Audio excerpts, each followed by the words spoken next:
Cavs and Raptors from Toronto. They have relaxed players. You know, they have players. I've said the one thing, they don't have no killers. Just couldn't keep Mobley off the glass.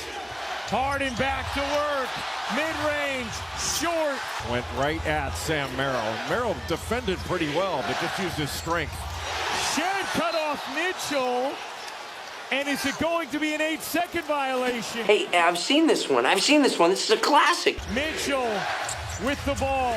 Mitchell into the lane. Lefty lane. Won't go. Rebound Ingram. Mitchell trying to find an angle. Mitchell forces it up. Didn't need it. Trying to flag it down. You don't deserve a locker room. You don't deserve a locker room the way you play. When you look at playoff basketball historically, one thing always separates great teams from the rest: clutch execution late in games. Every all-time team has it. And even in the 2026 playoffs, just in round one, we're seeing again how clutch moments can make or break a series. One possession, one decision, one mistake, that's all it takes. Case in point, Rockets versus Lakers, Game 3 in Houston. The Rockets had control, and somehow turned a win into a loss. They completely collapsed and snatched defeat from the jaws of victory. It looked like they had it sealed. And then, everything fell apart.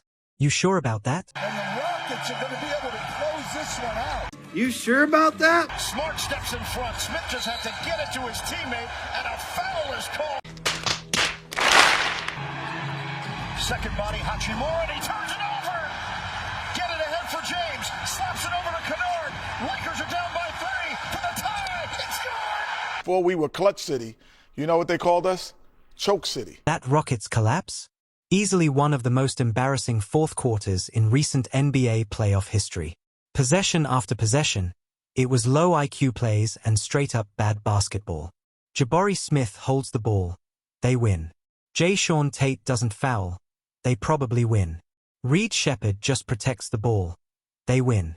Instead, it turns into an 0-3 hole instead of a 2-1 lead. That's how thin the margin is.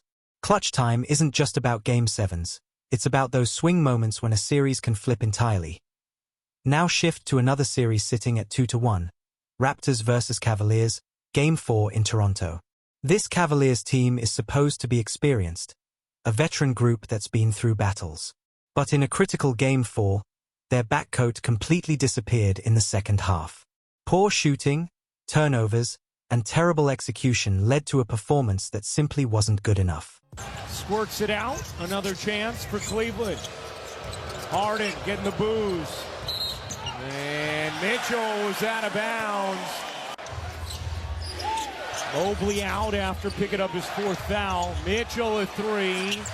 Off of the iron, but it went through and the Raptors lead by 1. Mitchell. That's terrible. Looking at Donovan Mitchell and James Harden, this is the duo the Cavaliers are relying on to lead them to the finals. But Game 4 exposed a serious problem. In the second half, they struggled badly, and that raises real concerns about their ceiling. This isn't just a bad stretch, it's a pattern. When it comes down to it, this team just doesn't look clutch enough. And the real collapse. The final 5 minutes. Cleveland was up 8, in perfect position to take a 3-1 series lead. Then everything unraveled. Only 2 made field goals, stagnant offense, too much isolation, and no rhythm. For a Harden-led team, for a Mitchell-led team, this kind of late-game offense is something we've seen before, and it's not a good sign. Even worse, in the final 2 minutes, they were still up 5. Then came the turning point, Harden fouling Brandon Ingram on a 3-point shot. That single play shifted the entire game. From there, Toronto closed on an 11-2 run. Game over. Mitchell dashes in, circles, fades, can it? Size advantage here for Harden. Harden gives it up. Mitchell a launch. No. Just couldn't keep Mobley off the glass. Harden back to work. Mid-range, short.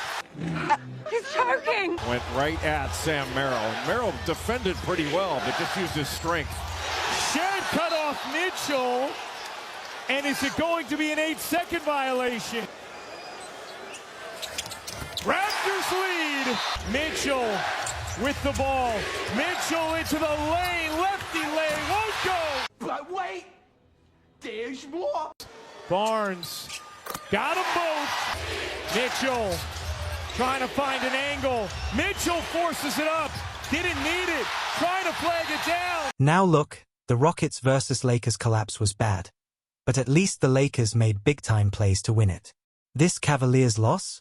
It felt like 90% self-destruction and only 10% Toronto comeback. The mistakes were brutal. Harden's foul, huge error. Then 3 missed shots in 1 possession, no points.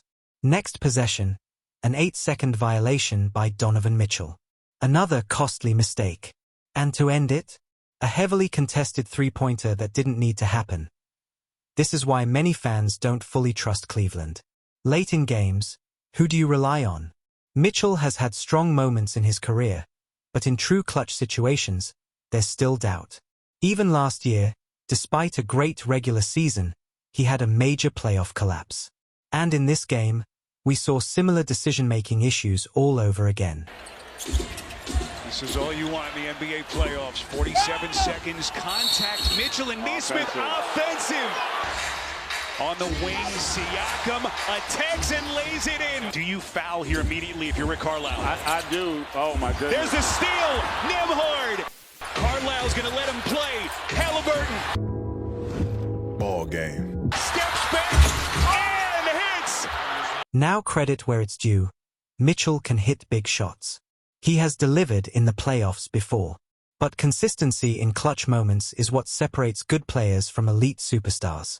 Too often, in the biggest moments, he falls short of that top-tier level.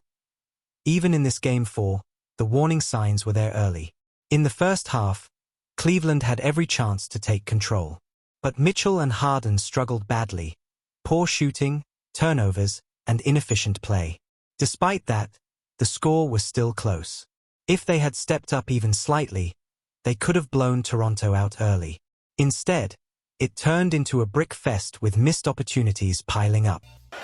Shed very feisty defensively, but giving size to Harden. Shed pokes it away. It was taken to the other side of the basket. Low scoring opening quarter. Allen does such a good job of getting down the floor, changing ends, and getting quick post position. This Cavaliers team were truly championship level. They find a way to win that game, ugly or not. Instead, they self-destructed in the final minutes. And once again, they showed exactly who they are. Toronto didn't play perfect basketball, but they played more clutch than Cleveland when it mattered most. Even if Cleveland survives this series in 6 or 7 games, the bigger issue remains. James Harden, at 35, is already carrying a heavy load. Long, physical series will wear him down, especially against tougher opponents later on. That kind of wear and tear adds up, and it's going to hurt their chances of making a deeper end at the end of the day. This was a massive loss, one that could define their playoff run. Because in today's game, clutch basketball is everything. And right now, it's looking like a young man's game as always. Thanks for watching. Hope you enjoyed it. I'll see you next time.